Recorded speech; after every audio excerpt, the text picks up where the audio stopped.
Welcome, everyone, to the L7C podcast. Today, we have a very special episode for you guys.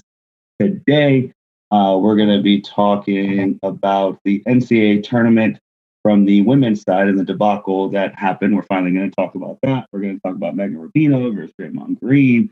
We're going to talk about the WNBA and soccer starting. We're about to hit a whole bunch of things. So we have to have our queen of the L7C, and now she has a new title in her first podcast with her new title, Dr. Chelsea Police. How are you doing today, ma'am? I'm good. It's nice to hear that title after 3 crazy years, but finally done. Finally get to use that title, and it feels pretty good.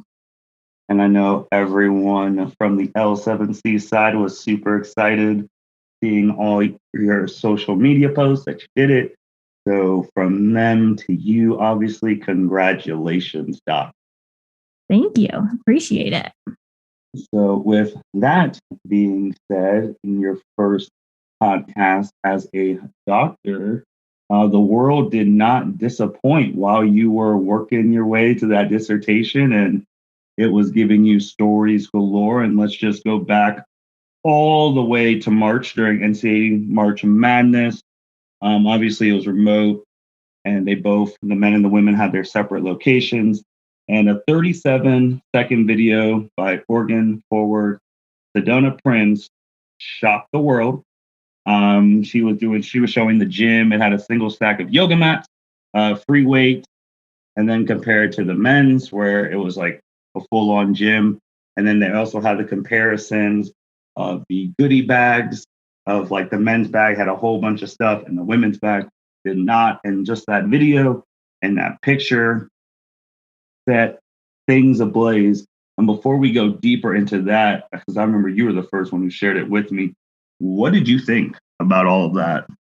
Yeah, so actually, one of Stanford's athletic trainers actually kind of blew the whistle on this first. She posted a picture and was like, "What's up with this?" comparing the weight rooms and the significant difference between the men's and women's tournaments. And, you know, it's really unfortunate, but honestly not that surprising. And the crazy thing is, the way the NCAA kind of reacted to this was that they wouldn't have done anything had there not been so much backlash. And it's clear to me that the NCAA just doesn't care about women's sports, or that's really how it felt in all of this. And, you know, part of all of this, and we'll probably talk about this more in detail, but is with the manuals, and that the women's tournament wasn't supposed to have a designated weight room until the Sweet 16.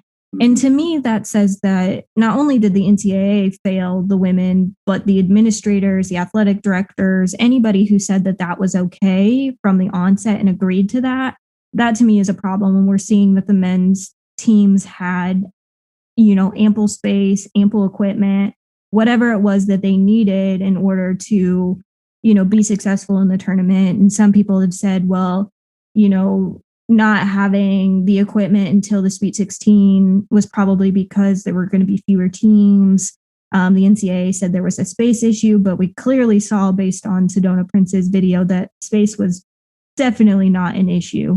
There was plenty of space to have, you know, a weight room and to make the most of it. And I think it's important to kind of mention the manual and how the weight room wasn't going to be built until the Sweet 16, and how teams adapted to that and said, we brought our own stuff to be able to do our own workouts and had to adapt. And that's just kind of the reality. But to me, it shouldn't be that way. It shouldn't have to be a situation where the women's teams have to make these adaptations or bring their own equipment. Like, it should just be something that's part of being in the tournament. Like, these are Division I athletes, and whether they're Division I, Division II, Division III, whatever it is, they have worked incredibly hard to get to whatever championship tournament, whether it's basketball, soccer, whatever it is. And they should have access to whatever it is they need as being part of that championship. And the opportunities for women and men should be exactly the same. There shouldn't be any significant difference. And,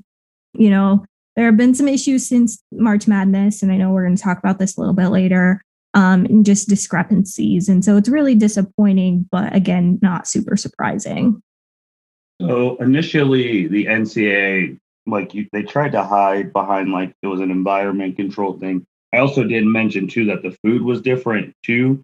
The men's food, I mean, it looked like pretty good food, and then the women's food looked like food you would get from in middle school. That was a huge thing. Oh, you're fine. So then they changed the food thing, and then with the gift bag, duffel bag thing, I forgot if it was the vice president who said that there was different stuff in the bags, but they both equated in the same like money value, which looking at the pictures over here, I don't see how that would equate to the same money value. And then obviously, like when you said when they Stanford blew the whistle and then it was posted, Twitter or Snapchat, whichever social media thing. But we've talked about this a little bit. You had the initial outcry, like, oh, this is terrible from like, and then blah, blah, blah. And then you had the hide behind, then you had the apologies, then they changed the stuff. And then that was almost it. Like that part was like, all right, we're closed on the chapter with that. And then when I was just researching this in general, like I couldn't understand one, Mark Emmert, the president of the NCAA, who, I mean, he just got a raise too. Like if you're in charge of this, you would think that in the day of social media, you couldn't get away with this type of stuff, but I don't know, you get what you pay for. And I've always wondered with Title IX why it hasn't done anything in regards to this.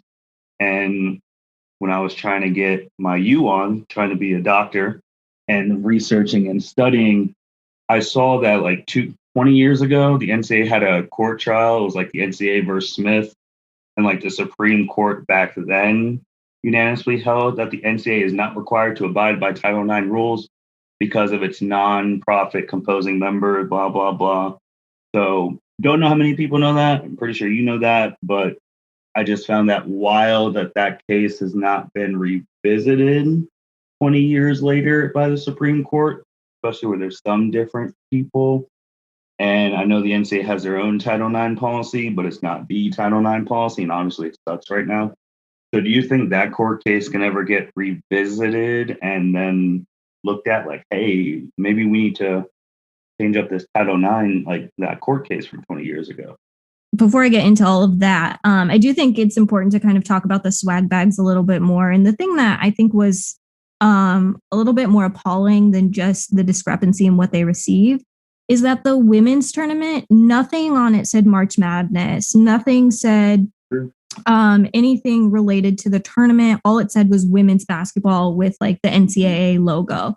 Meanwhile, the men's tournament has a whole Final Four logo, and the women have one too, but it was not on anything that they were given. And even on the court during the tournament, that Final Four logo or that tournament logo was not on the courts.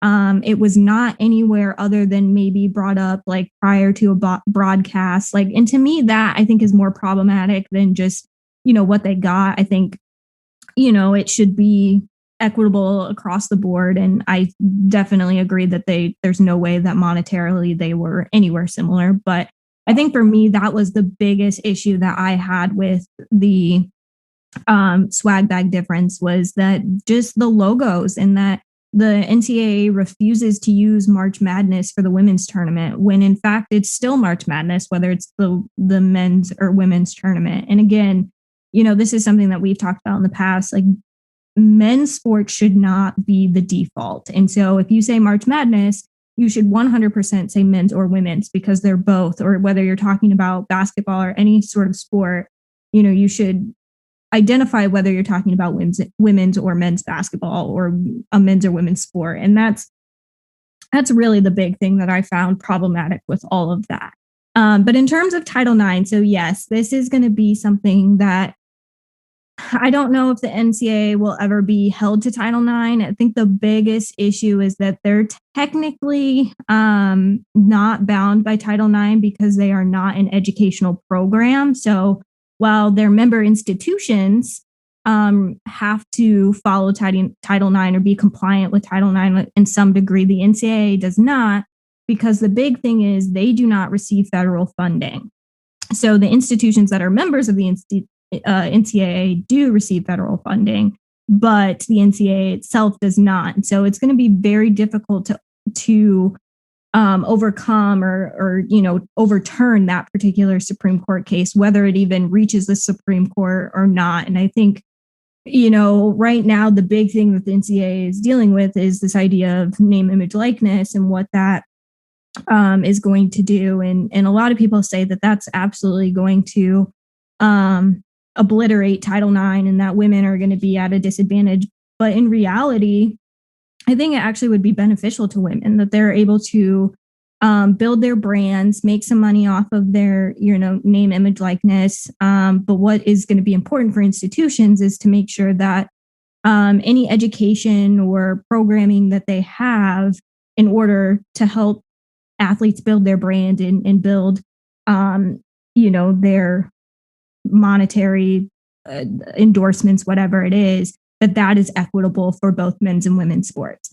That's where Title IX is really going to play a significant role. And so Title IX is a very complicated, statute and how it is applied and how it is followed by institutions and who is bound by Title IX. And unfortunately, the NCAA is not.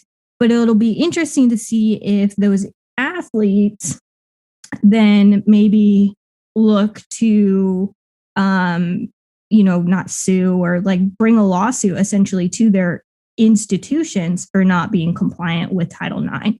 That's where I think that this could be a problem for institutions, not necessarily the NCAA, but that the member institutions agreed to these discrepancies and that it was allowed to be this way if enough students were like, hold up, this is not equitable, this is not fair, this is not being followed, or this is not compliant with Title IX, then I think that could be a potential problem for individual institutions, even though in reality, you could put the blame on the NCAA, but the NCAA is going to be like, sorry, we don't have federal funding, you guys do, so you guys are the scapegoats in this instance.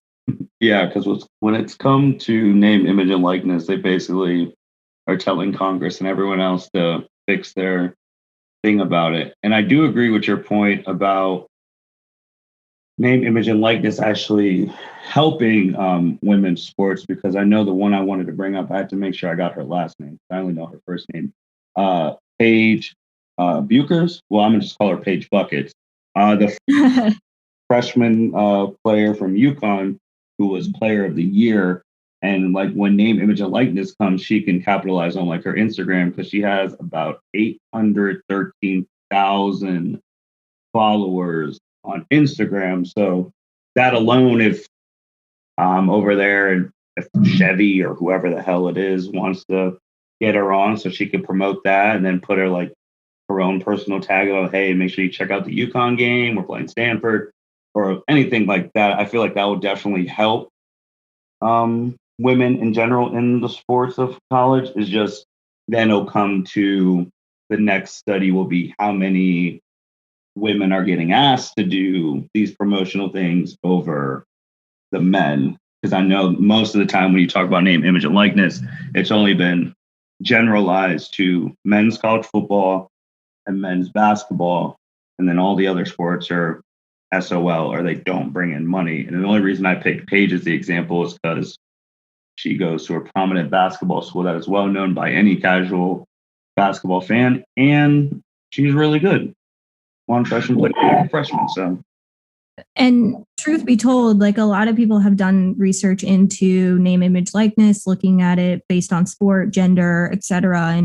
And particularly during March Madness, they were looking at athletes at different Division I schools, and more than 50% of the top athletes were in fact women. And Paige was one of them. Haley Van Lith from Louisville has 600,000 or 700,000 followers on Instagram. The NAI is allowing their athletes to make money off their NIL now, and Chloe Mitchell became famous on TikTok for doing DIY videos and now, earns money off of her name, image, likeness. She's a volleyball player. She's one of the first to monetize her brand. And so there are opportunities for women. And in fact, I just did a research project on this looking at women's college soccer players, and there is 100% an opportunity for them. But, the NCAA wants to continue to stronghold the athletes and not have to give up their, revenues. And as much as I understand this idea of earning revenues, there's a better way to do it. And it shouldn't be off the backs of college athletes. And, the thing that I find funny is, college athletes, even Division III athletes, if you're a college athlete, like, people recognize that and respect that. And these athletes can't even go home and put on like a clinic in their hometown. They can't do private lessons and earn money. Like, there's nothing that can be tied to their name, which to me is absolutely ridiculous. So yeah, I think that it'll be interesting to see what happens come July 1st, when some of these NIL state laws come into effect and what the NCAA does, because I know they're trying to get a federal law passed that basically supersedes all these state legislations that have been passed, and hoping that Congress or whoever will side with the NCAA and keep things amateurism, and maintain this idea of being students first and that they shouldn't earn anything off their name, image, likeness. But in reality, like, I don't understand what the issue is. Maybe schools put in stipulations about what they can and can't endorse, because I understand that there are some things in terms of making sure that they're not products that would look bad on the university. I get that. But at the same time, like, how much free advertising do these institutions get by snapping a picture of an athlete, using it on their social media, and they get nothing from it? So, myself thinks that they should have the ability to earn off their NIL, but what that's going to look like is going to be very interesting in the next couple of months. Yeah, agreed. I think with that too, with keeping the game amateur, even if they're getting paid for their name, image, and likeness, a normal college person can go to college and work. Obviously they don't, depending on the student, they don't get some of the benefits as a college athlete, like a free scholarship. And you ask some normal people, they would trade not working for a free scholarship any day. But I think with the college athlete, the school's not even paying them. It would be someone else paying them. So, and I can get the not doing it for certain brands, just thinking of like Ohio State, their shoes and stuff are from like LeBron. So I don't think they would want their players like promoting Reebok or Adidas, like stuff like that. So if you have stipulations on some you can't do, that's cool. But I think it's going to be coming down the line. But you brought up revenue, and revenue was one of Draymond Green's main takes that he had. I know you're not the biggest fan of Draymond, but Draymond and Megan Rapinoe and others, but it was mostly, media has it as Draymond versus Megan, had a little tit for tat on their views on increasing the brand of women's sports. Do you want to touch light on that? Yeah, Draymond, I have a hard time with this because I think he was coming from a good place, so to speak, but he was talking to the wrong people. Like, he was trying to blame the women for not, pushing back or not finding a way to increase revenues or do more or get themselves paid, when in reality, that's all they've been doing for the last 2 decades or however long this has, been ongoing. So I think he needs to be talking to somebody different. And, Megan Rapinoe and some others tried to, Sue Bird, tried to tell him that his comments were misplaced or directed at the wrong people. And he just kind of doubled down. And I'll be honest, I don't listen to a lot of what Green says because most of it I just don't care to listen to, because he tends to not talk about things in an inappropriate manner, or, doesn't have a lot to back him up when he says that type of thing. So I think it's misguided to blame the women and not calling on other men to help in this process, or to look at themselves and be like, what are we doing to maintain these issues? And particularly with the WNBA, like the NBA, kind of owns part of the WNBA. And so they certainly could do more to help this issue. And, the NBA players, some of them have stepped up and tried to help promote and do some things. And the thing that people tend to say is that the WNBA players want NBA money, which many of them have come out and said that's not what we want. We just want to be able to play basketball and earn a living wage and not have to go play overseas because we don't make enough in the WNBA. Like, we're professional basketball players. This should be our one priority, but we have to play year round because we don't make enough. And, I think that's really the issue here. And Draymond Green just, while I, again, think it was well intentioned, I don't think it hit the mark. And I think he would rather just talk than take a second and listen to what these women were saying, just simply because, people provided comments and were trying to engage with him in this conversation. And again, he just doubled down on what he's saying, blaming the women, saying that they're not fighting for, increased revenues. They're not bringing people in. And I'll be honest, I feel like they've done the best that they could without having the support of other individuals to help make it possible. Yeah, the whole premise of this thing is that revenue is always down. You can't argue with lack of revenue unless you make revenue go up. So if you make the revenue go up, then people can get paid more.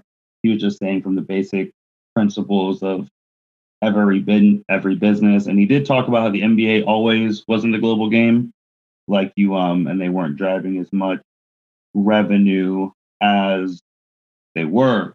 But as someone who's likes the NBA as much as I do, it's true. The NBA wasn't that global of a game, I think, until 1984, where a young man from North Carolina got drafted and his name was Michael Jordan.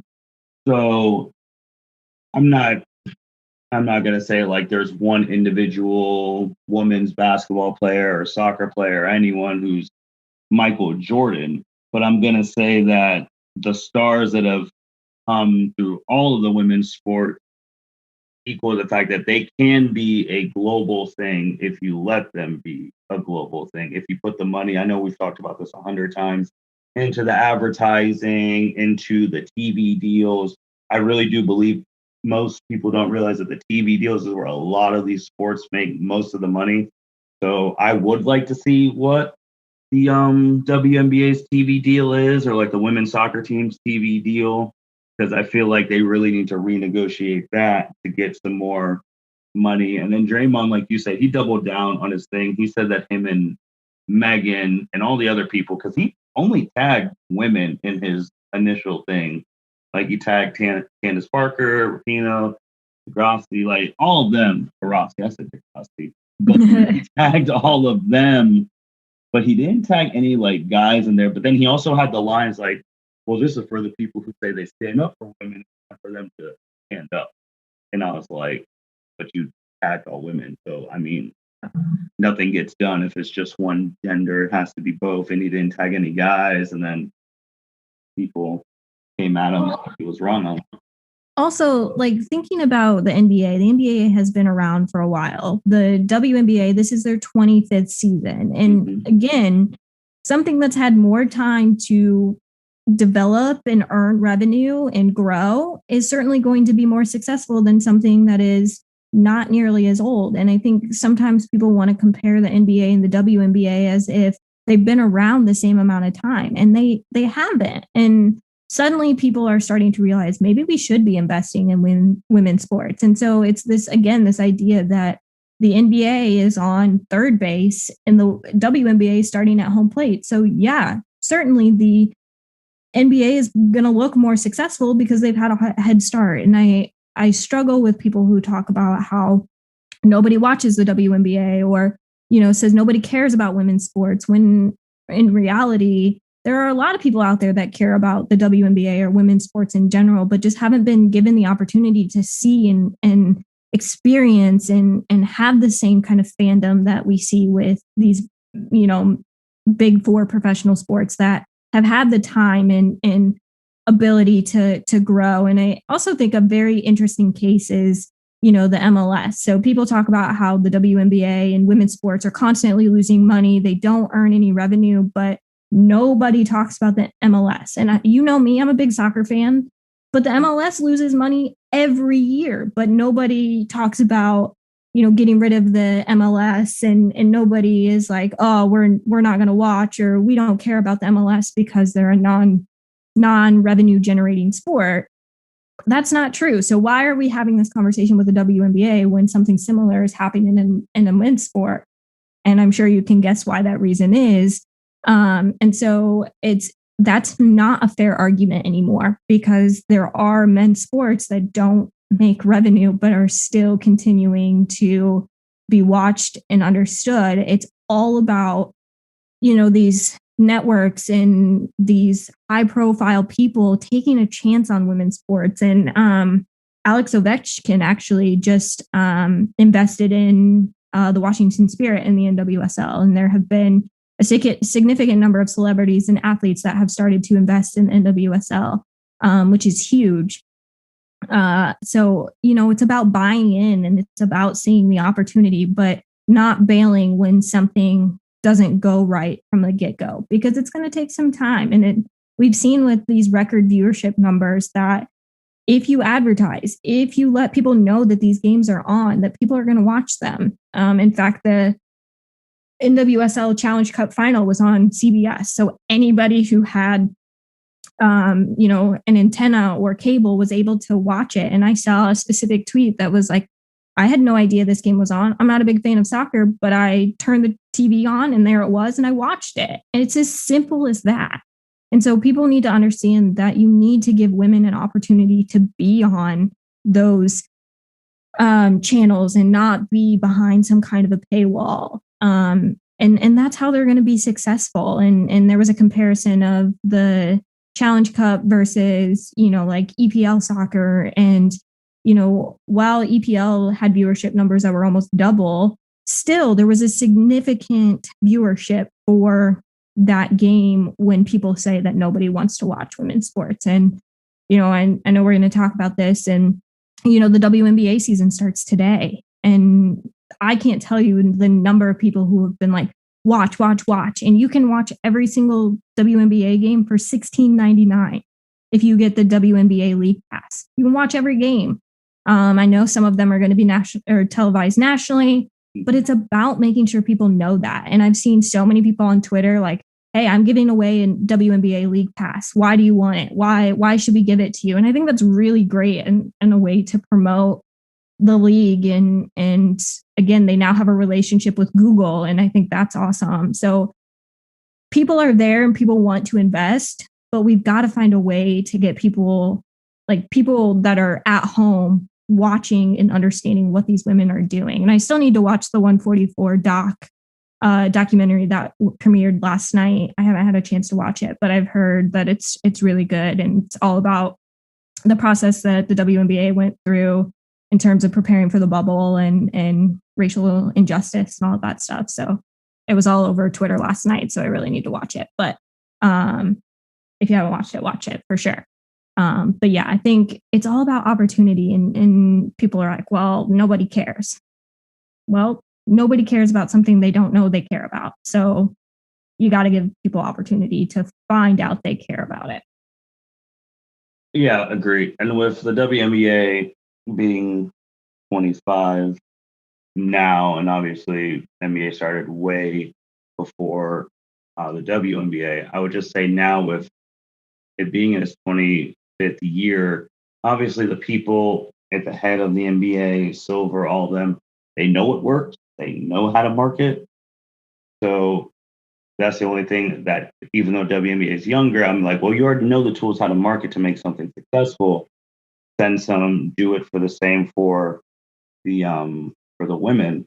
And I know you talked about this a couple months ago about the draft being on Twitch and for the soccer. And I felt like that was a really cool thing to do. And I feel like if other platforms, like if the TVs aren't giving these girls these contracts and you need to go to the Twitch route, you need to go to Amazon Prime route. I mean, Amazon is freaking live streaming Thursday night NFL games.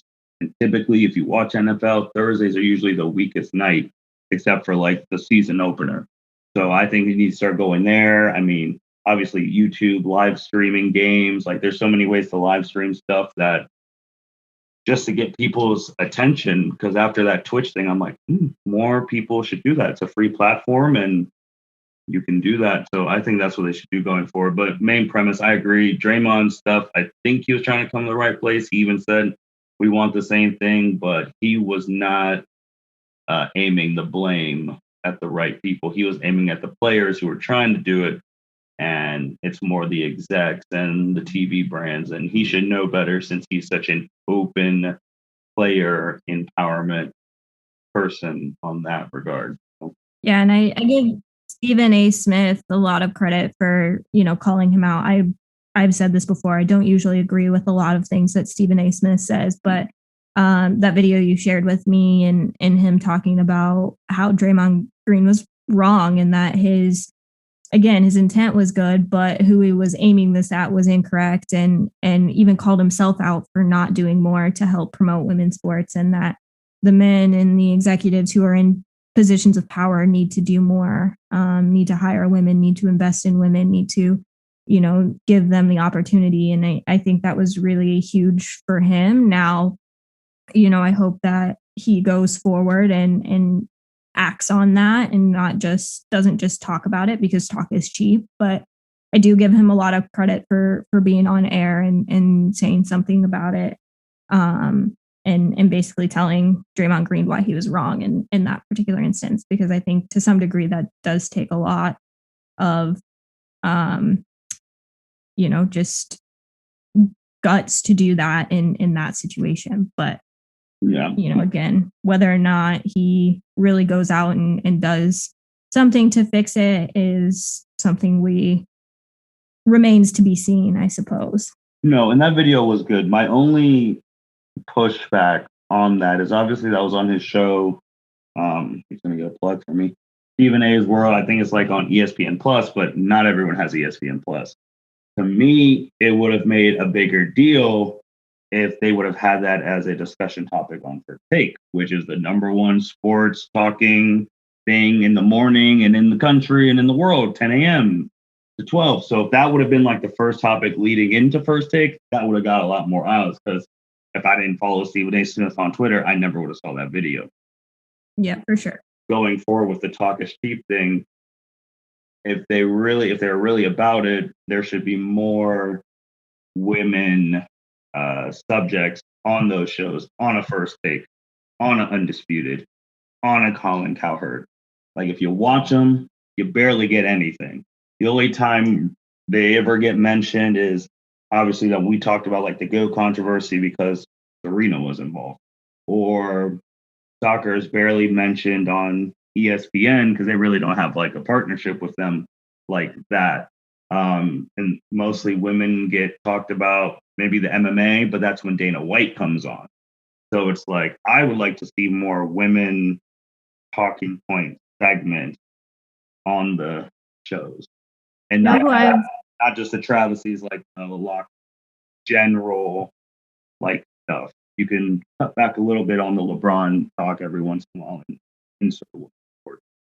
Yeah, Candace Parker has been amazing doing like NBA pregame, postgame. I don't know exactly what it is, but I haven't watched her specifically, but I see videos later and some of the things that she's done and the conversations that she's had, and kind of calling Shaq out on his shit when he says some things. And it sounds like people are extremely receptive to her being on that show, and I think that's excellent. And I think she deserves it, and more women deserve it as an opportunity to be in that sphere. But just wanted to shout her out because she's done some pretty great things in that kind of post-game, pre-game, show and kind of doing it for the first time and not just being, the host or whatever, actually playing a significant role. And people have, again, seem to really like her being in that role and have felt that she's done a really, really good job.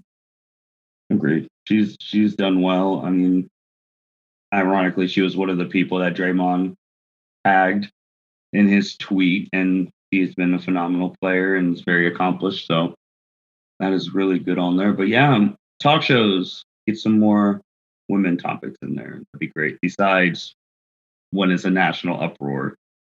So other thing, switching back to college, another tournament, the women's golf regional in Baton Rouge, Louisiana, got canceled. At first, when I saw it got canceled, I was like, oh, something went wrong.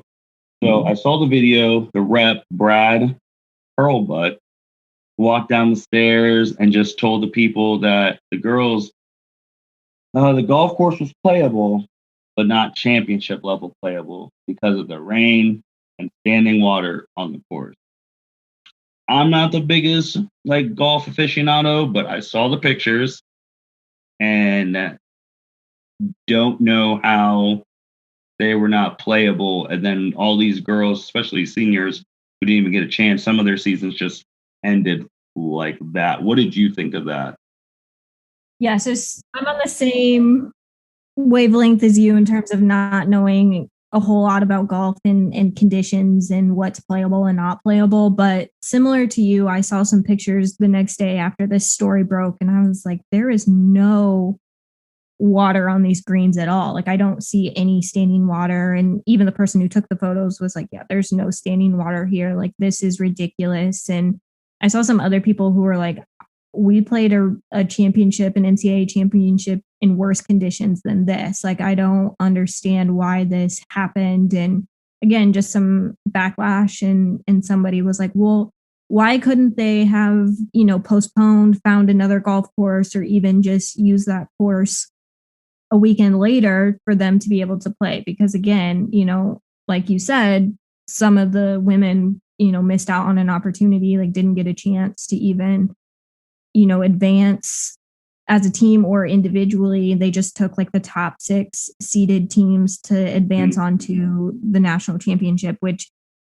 is not how it should be. And again, somebody, I saw a tweet, was like, you have to wonder if this is how this would have been handled had this been the men's tournament. Yeah. And I 100% believe that that's not how it would have been handled. They would have found a solution. They would have figured out a way to make it work, to get this tournament played, this regional played, because that's what they deserve. And for whatever reason, the NCAA just has garbage takes about women and just simply don't care about, them and what happens to them. And so I was just really disappointed, but again, not surprised that something like this would happen. And, it's, some people are like, well, why are you doing this? What if? Like, you don't know how they would have handled it with the men, but the NCAA has shown what they would have done, or the past speaks for itself. And so it's really difficult not to play that what if game, and really difficult not to be like, yeah, if this was a men's sport, they would have figured it out. They would have come up with a solution, or they would have postponed, or, something to make sure that it could get played. And, as somebody pointed out, there's a week in between the regional and the championship. So they could have used that extra weekend, or, most schools are done now. So it wasn't like, students had to be back for class. And if they did, that's part of being a student athlete. You have to figure out how to make it work, and they would have. And I would hope that professors would have been, more than willing to accommodate. I know not every single one always is, but, it's part of being a student athlete. And for the NCAA just to make this decision without, trying to come up with a solution that works for everybody is really, really unfortunate. I really just want to know what playable, but was not championship level playable means. That's really, and like you said, Mr. Brad did not explain what that meant. So you could play on it, but it's not championship playable, which made no sense. And it was abruptly too, like they were about to just walk down. It's like, hey, we're canceling. if you knew you were going to cancel, I was like, don't they check the field like before the players get there, or like from yesterday? Like you just did it abruptly. Like I didn't like how that was handled. Also, I didn't like the explanation because that makes no sense that you can play on it, but it's not championship playable. Well, also, I don't know how many rounds they play for a regional. And so could they have just, decreased the round by one, like only played 36 instead of 72. I again don't know how many they typically play for a regional, but could they have done that rather than, canceling altogether? Or could they have done something so that, these teams and these individuals would have had an opportunity to, prove themselves beyond just being in the top six or being the top however many athletes in the field. And that's the thing about, championship time. You never know what's going to happen. And so, the top six teams maybe might not have advanced. And so to not even give anybody that are, 7 and below an opportunity just is really, really unfortunate.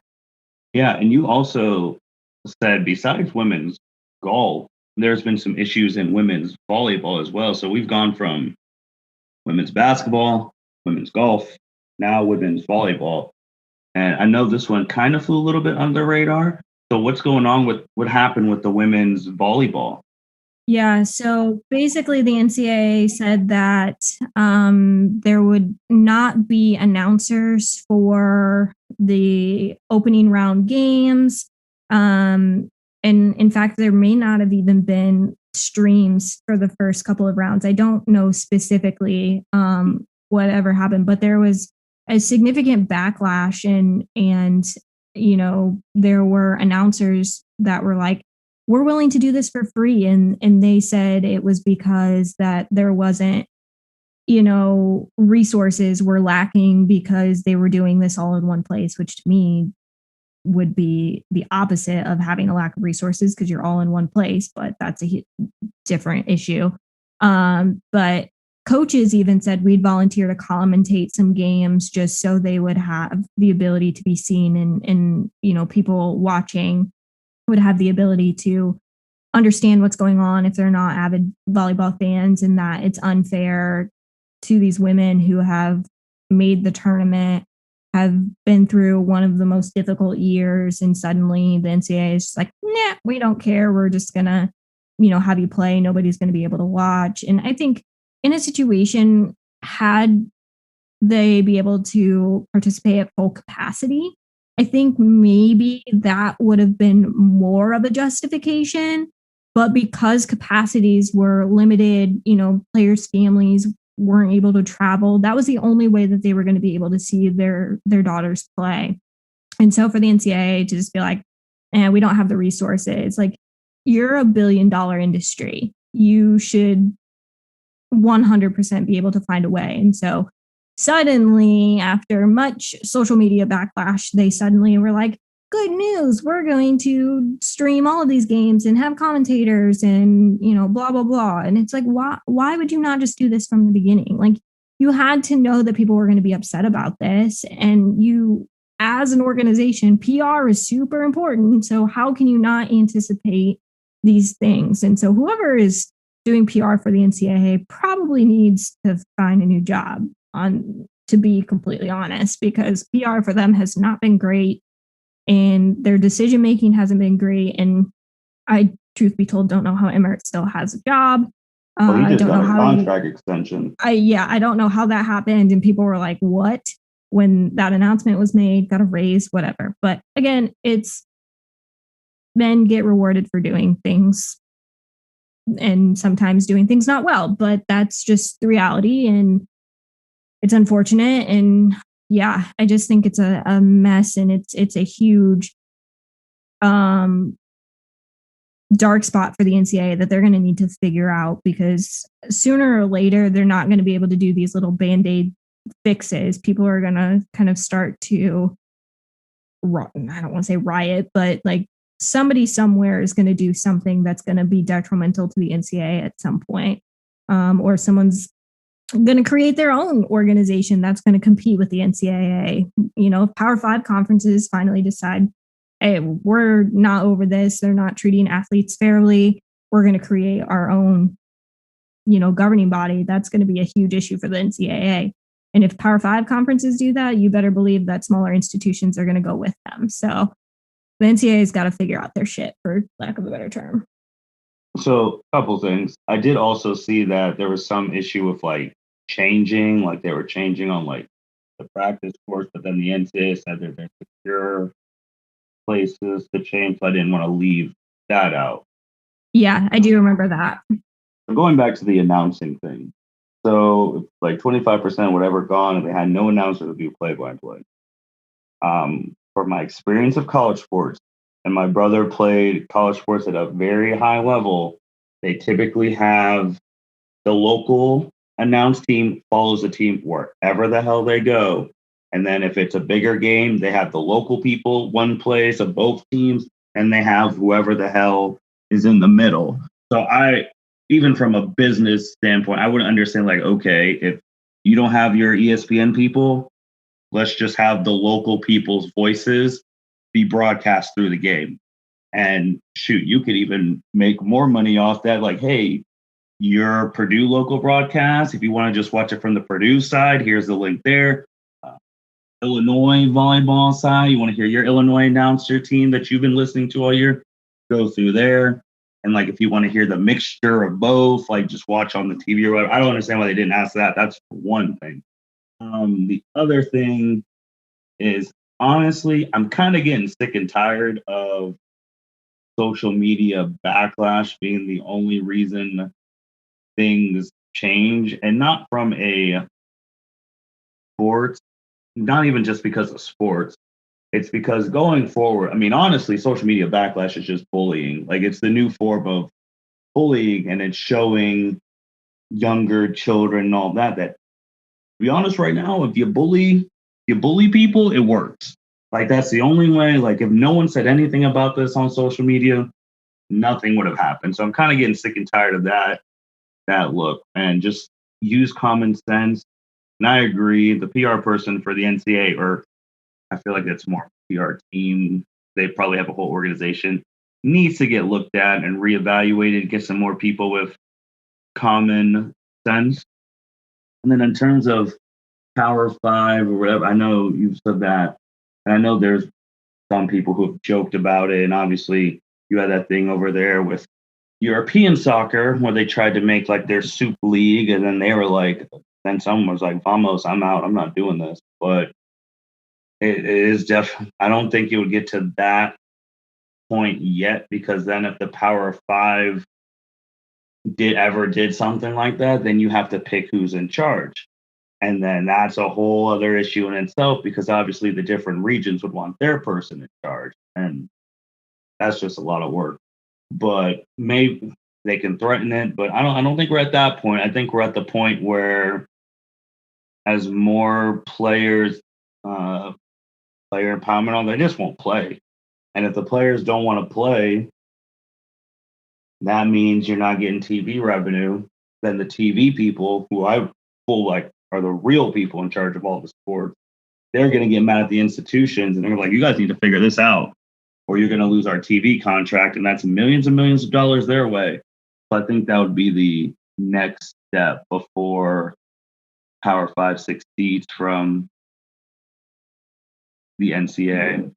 It just will be tough, because it would have to be those men's, revenue generating sport athletes that would have to make that decision to boycott. And I think for some, athletes, they'd be like, all right, whatever, we can boycott. But for others, no, I don't think that's something that they would be willing to do, just because of maybe personal situations, or just having worked so hard to get to that point. They don't want to, jeopardize all that they've worked for. And I mean, I get that to a degree, but you would like to think that the women are going to get support from somebody.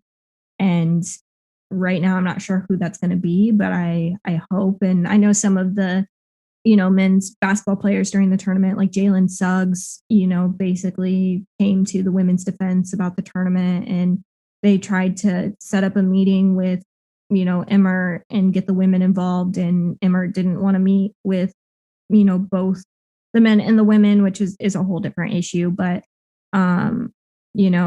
it's somebody's going to have to do something to help make a difference. And it's not just going to be one person, but collectively a group of people are going to have to do something if the NCAA is going to really start taking women's sports, seriously. And that could be simply putting somebody else in that role, or, finding somebody else to be in certain leadership roles. But right now it's not working, and this is going to continue to be a problem unless some significant changes are made. But I don't know, I'm not super optimistic that those changes are going to come anytime soon, which is unfortunate, but again, a reality. Yeah, and it's good that the Jalen and they were trying to do something, and Everett wouldn't listen to them. But I mean, I'm just gonna be cutthroat and honest. Rich, powerful people only listen to rich, powerful people.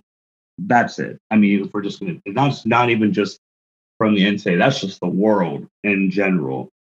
A rich person can say something to a rich person that a poor person told a rich person. Same words, but it came from a rich person, so it means more. Just like, who is gonna talk to Mark M? Like, who is it gonna be? Like, and you hate to put more stuff on other people who are already doing their stuff. Like, me personally, I think the most powerful woman athlete on planet Earth right now is Serena, but she's doing her own stuff, and she's already fighting the good fight for women's sports. So it's like, she can't just come to basketball and be like, do this, that. So I think we need other people to speak out about that stuff. And then even if we're talking about in the basketball world, the most powerful basketball athlete right now who's playing is LeBron James, and he fights the social justice fight just as hard as anyone. So it's just like seeing other people do it, and collectively, like, if there's a coalition of rich, important people who wanted change, that would get more press than 18 to 21-year-olds. And sometimes talk about bullying, that's what you need, the press and all of that. And then speaking of the basketball, I know we already talked about WNBA actually starts today, 25th season. I saw the orange hoodies that they got. Those look pretty nice. Hopefully they are around in fall, winter time, because I would like to get one, but there's no point in me getting one in the summertime. So, but I would like to get one of those. But we also have the NWSL that is starting tomorrow. That is correct. And I am looking at their games for tomorrow, and I already kind of like what I'm seeing in terms of the branching out. You have one game that's on CBS Sports Network. You have one game that's on Paramount Plus. So that's a new streaming service, Paramount Plus, for those who didn't know. And then you got the game on Twitch. And just like looking through their schedule, like, there's a way to watch all the games I'm seeing from the national level. So you can watch them on Twitch, Paramount Plus, or CBS Sports Network. So really good on them. I really like that. I feel like they're taking the right steps to branch out. If like TV's not going to have it, you could put it as a perk for Paramount Plus. Like, hey, we stream the top of the top women's soccer in the world. Make sure you check it out. Yeah, tomorrow could be a full day of women's sports, because I'm pretty sure the WNBA has 2 games tomorrow starting at 1, and then they have another one at 3. So you could watch 2 WNBA games from 1 to 5 o'clock, and then at 5 o'clock you can start watching the NWSL until the end of the day. So you could have a full-fledged day of women's sports. But yeah, the NWSL, I think, is a good example of finding ways to get their sport on TV or on some kind of a service, because they started with Twitch. Actually, they streamed some games on Twitch. They did the draft on Twitch, and then, with the Challenge Cup last year, CBS All Access, now Paramount Plus, got the rights to that and continue to have the rights. And I think that's huge. And the only kind of downside is with like CBS Sports Network, your Paramount Plus subscription doesn't get you access to that. So you have to have a cable subscription in order to get CBS Sports Network, which is unfortunate. But for the most part, they're doing the best that they can. And in fact, they just announced that MasterCard is going to be a new sponsor, which is really cool. Budweiser is the sponsor for the NWSL. And, to go back to the NCAA, I think if sponsors started to sound the alarm or say something about the inequities, that might get the NCAA to listen, that rather than, the athletes themselves. So if, Coca-Cola said, unless this gets fixed, we're done, we're not, or, CBS said, if you don't get this fixed, we're going to, our television rights, whatever, we're going to decrease them, or we're not going to renew after God knows the 10-year contract or whatever ridiculous amount of time it is. Something like that would, I think, make the NCAA listen before any of their athletes came out and said something. But again, it's a catch-22, and those sponsors know, how much leverage they have and how many eyes see, during March Madness or during any NCAA sport. So it's tough, but again, it's going to take somebody stepping up and making that decision. But yeah, super excited for the WNBA and NWSL to kick off their regular season. The NWSL, we did have the Challenge Cup a couple of weeks ago, which again was a lot of fun to watch. I went to Racing Louisville's first Challenge Cup game. Great experience, a lot of fun in the stadium. It rained, unfortunately, but it was great. Hoping to get back to the stadium sometime in the near future, but a lot of really great talent on that team. Got to see some big hitters. We saw them play the Orlando Pride. So we got to see, Ashlyn Harris, Allie Krieger, Marta, just some massive names in women's soccer, which was really, really great. Atmosphere is awesome. So if you're nearby Louisville, I would really encourage you to go to a racing game because it was a lot of fun. But yeah, super excited. Have been following them pretty closely since I'm in Louisville, obviously.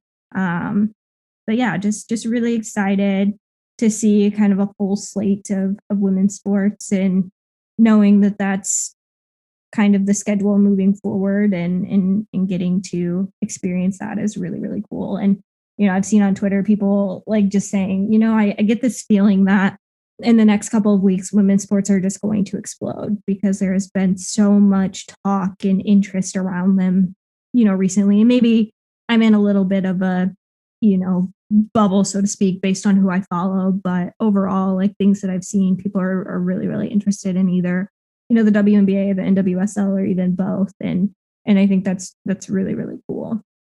Yeah. And I really hope that ratings reflect that interest. And I was just going to say, for the people who do have cable for the CBS Sports Network, and if you also have a phone, laptop, computer, for the the technologically challenged people, you can watch the game on TV, and you can get the Twitch app, you can get the Paramount Plus app, watch on your iPad or your Samsung tablet, or watch on your computer. So you can watch both if you have cable TV and a working smart device. So watch both and support on that. And Chelsea, that is actually all we have for today. Is there anything else you would like to say before we sign off today? One thing I did see is the Atlanta Dream just announced that they're going to have an all women and all women of color, in fact, commentary team, which is just really, really cool. And I only recognize one of the names, and it's escaping me right now, but they're going to have 2 analysts and 2 color commentators that are going to make up their broadcast team, which is really, really awesome. And we've talked a lot about the Atlanta Dream over the last several months. They're our team on the L7C podcast. Yeah, so some cool news coming out of Atlanta, and some really cool things that they're doing. So keep an eye on that. And again, just a record-breaking historical thing, which it's sad that we have to celebrate those things, but it's super groundbreaking, and hopefully other teams start to take notice and do some similar things. And even, not just in the WNBA, but in other professional sports, men's and women's, where we see women having more of those opportunities. Because again, as I've mentioned, opportunity is really the key here in giving women, the chances to be in those spaces as their male counterparts are as well. Before we go into our closing thing, I do have one other thing that popped up because we talked about this a long time ago. So I have the CBS Sports app on my iPad because that's where we do our March Madness bracket pools. And I saw the update today talking about the women's soccer that is starting tomorrow and how now they are on like the ticker and tracker. So if that's your preferred sports app, you can actually follow the scores now. Don't know if that's because they have a deal with CBS Sports Network now, probably, but money talks. And I know we talked about it ages ago, how you can go on the ESPN app and you can not get a lot of the women's sports tickers on your like score sheet. And so CBS, from what I saw, is one of the first to have it. So yeah, that's exciting. I saw somebody complaining, or I guess complaining is not the right word, but pointing out that when you go into the ESPN app, you can see, like college baseball and kind of gearing up for the World Series. Mhm. But softball right now is doing the same thing. And, somebody's like, I can't even access the bracket or, scores or anything on ESPN. So yeah, I think that's a great step for women's soccer, but certainly still some work to do in making those things accessible. Because again, how do you know if you like something or not if you can't access it or you can't experience it? And so, you're doing a disservice to those athletes and those people who enjoy that sport and can't, find out what's going on, who's playing, when, and on what networks. So yeah, definitely good that, and I think that obviously being on CBS does make a big difference. People would probably, question why there isn't, coverage on the NWSL, given that they're on CBS networks. But, piece by piece, little by little, we'll make some progress. And I think that's a definite right step in the correct direction for sure. Agreed. Now, with that being said, now we can go into our signature closing. So I will let the doctor go first. I don't know that I have much to say. I'm just excited to be back. It feels like it's been a while since I've been on. International Women's Day.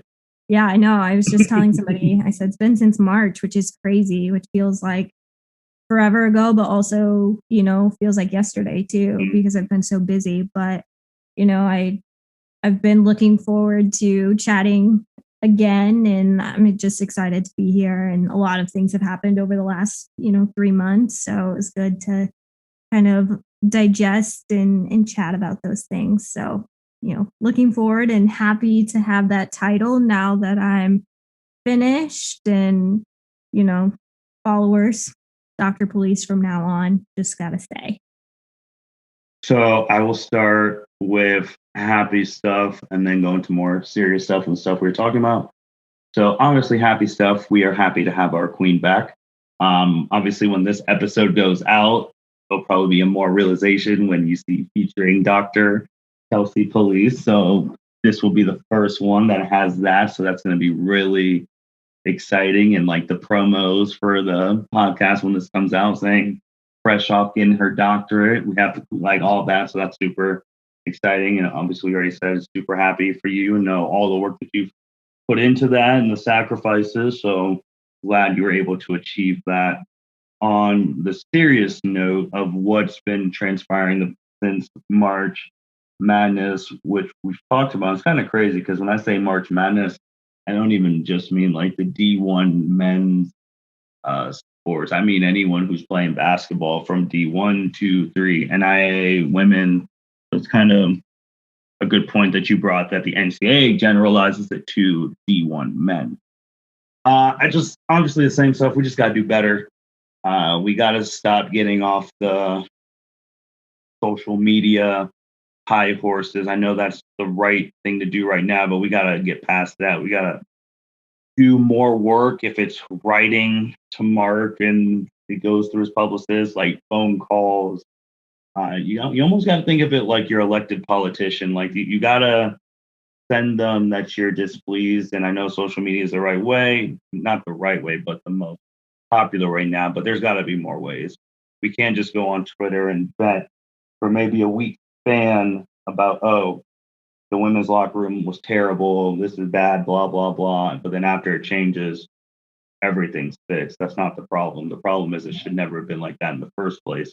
So when they were in their oversight committee meetings, they thought this was going to be okay and no one was going to have an issue with it. We need to change the mindset of the leaders at the top. I don't know what type of training they get, but they need to get some cultural gender training and obviously some equality training because it ain't cutting it right now. And Mark Emmert, the president of the NCAA, I mean, you're the head guy. You have the power to change all this stuff. And I know you have to listen to the universities, and the universities have the power to tell you to change all this stuff. So wherever you're at, contact your local university, ask them what their Title IX thing is and see what they're doing to help the university and stay at home. But that is really all I have to say. So once again, thank you everyone for listening to L7C podcast. Thank you, Dr. Chelsea Police, for being on. And since she has her doctorate, she's not going to hopefully have like 3 months hiatus. Hopefully can be a little bit more, maybe once a month. And I know you guys love listening to her episodes. So we'll try and get a little bit more consistent with those. I mean, the world has given us women topics every day. And if you don't hear them from ESPN or Fox or CBS or TNT, you will definitely hear them here. And with that being said, thank you everyone for listening to the L7C podcast. You guys take care. Thank you for listening to this episode of the L7C podcast. Be sure to like, rate, review, and subscribe to the channel. Follow us on all social media platforms, and we'll be talking to you guys soon. Take care.